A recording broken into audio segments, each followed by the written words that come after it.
ধুয়ে নুন হলুদ মাখিয়ে রেখেছি। আর এই যে রোজকার রান্না আর মাছের রসা আপনারা খুব সহজে করে নিতে পারবেন। আলু কেটে নিয়েছি, টমেটো, আর এখানে আদা বাটা আছে, আদা লঙ্কা বাটা পরিমাণ মতো নিয়েছি, জিরে গুঁড়ো, ধনের গুঁড়ো, হলুদ, লঙ্কার গুঁড়ো, সামান্য চিনি নিয়েছি, লবণ লাগবে, আর একটু কাঁচা লঙ্কা উপর দিয়ে দেবো। কড়াইটা গরম হয়ে গেছে, মাছগুলো দিয়ে দিই ভাজা।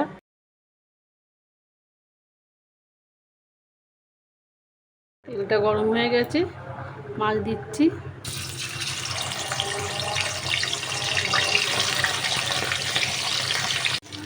মাছগুলো ভাজা হয়ে গেছে, মাছগুলো উঠিয়ে নিই।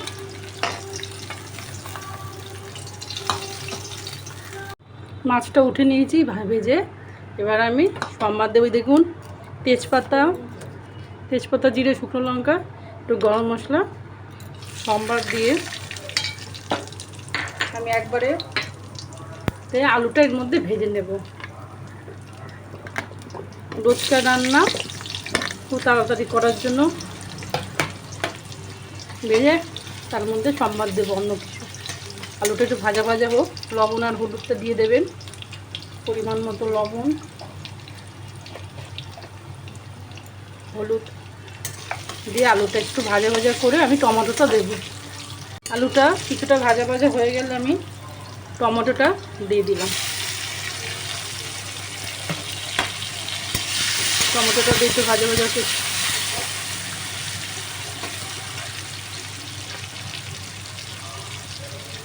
টমেটোটা একটু ভাজা ভাজা হয়ে গেলে আমি একবারে এবার এই যে মশলাগুলো দিয়ে দেবো।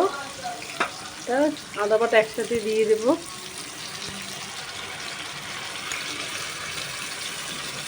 একবারে করে রাখবেন। এই সঙ্গে সমান অল্প জল দিয়ে দেবেন, নাহলে মশলাটা পুড়ে যাবে। এবার একটু ভালো করে এটাকে কষাতে হবে। দেখুন ভালো করে কষানো হয়ে গেছে। আমি প্রায় 10 মিনিটের মতো অল্প আঁচে বেশ ভালো করে একটু কষালাম। কষিয়ে এবার আমি জলটা গরম করে বেশিরভাগ আমি রাখি, করে পরিমাণ মতো দিয়ে দিলাম। পাতলা রোজকার রান্না, নর্মাল ঝোল। এবারও আবার একটু ফুটবে। দেখুন ঝোলটা বেশ ভালো করেই ফুটে গেছে। আমি মাছগুলো দিয়ে দেব। তার আগে দেখুন আমি ঝোলের থেকে 2-3টে আলু নিয়ে আলুগুলোকে ভেঙে দেব। দেখুন আলুগুলোকে আমি হাতা দিয়ে ভেঙে নিলাম, গরম তাই এর মধ্যে এবার ঝোলের মধ্যে আলুগুলো দিয়ে দিলাম। তার মানে কি, এটা কাজ হচ্ছে ঝোলটা ভারীও হচ্ছে। এবার আমি মাছটা দিয়ে দিচ্ছি।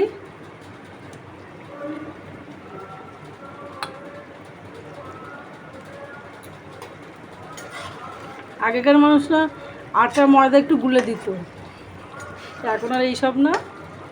মশলা একটু আলু যা মশলা ভেতরে থাকে ওটা একটু ভেঙে দিতে হয়। এবার এটা একটু ফুটবে। দেখুন ঝোলটার মধ্যে তেজপাতাগুলো কীভাবে ঝামেলা করছে মনে হচ্ছে।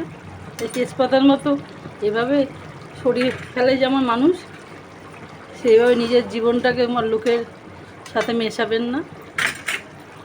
দেখুন ঝোলটা রান্না হয়ে গেছে, তেজপাতাগুলো কোনো আর ভূমিকা নেই। তা আমি ভাবছি তেজপাতাগুলোকে এরকমভাবে সরিয়ে ফেলবো। সেরকম আমাদের চলার পথে অনেকেই আমাদের এভাবে ব্যবহার করে, আবার তেজপাতার মধ্যে ছুঁড়ে দেয়। তাই জন্য নিজেকে আগের থেকেই সরিয়ে ফেলবে ওদের, যারা এরকম ভবিষ্যতে ব্যবহার করবে। বুঝেছেন? ঝোল হয়ে গেছে। আমি এবার একটু গরম মশলা উপর দিয়ে ছিটিয়ে দিলাম। এভাবে দিয়ে দেবেন, চটজলদি রান্না কমপ্লিট।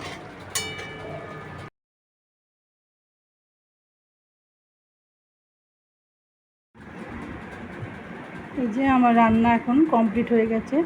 কাতলা মাছের রসা বা পরিষ্কার ঝোল, রোজকার খাবারে পরিষ্কার আইটেম। দেখুন খুব সহজে আপনারা করে ফেলতে পারবেন, একবারে খুব জলদি তাড়াতাড়ি করে একবারে করে ফেলতে পারবেন। আর এই রান্নাটা খুব সুস্বাদু, ভালোই হয়েছে। আপনারা আমার মতো চেষ্টা করবেন। আর আমারটা ভালো লাগলে লাইক করবেন, কমেন্ট, শেয়ার করবেন। আর যেসব বন্ধুরা এখনও আমার এই চ্যানেলে বন্ধু হতে পারেননি, তা আমার চ্যানেলটাকে সাবস্ক্রাইব করে দেবেন। তবে যাই ঘরোয়া রান্না যাই করবো আপনাদের কাছে সহজে চলে যাবে। নমস্কার, ভালো থাকবেন।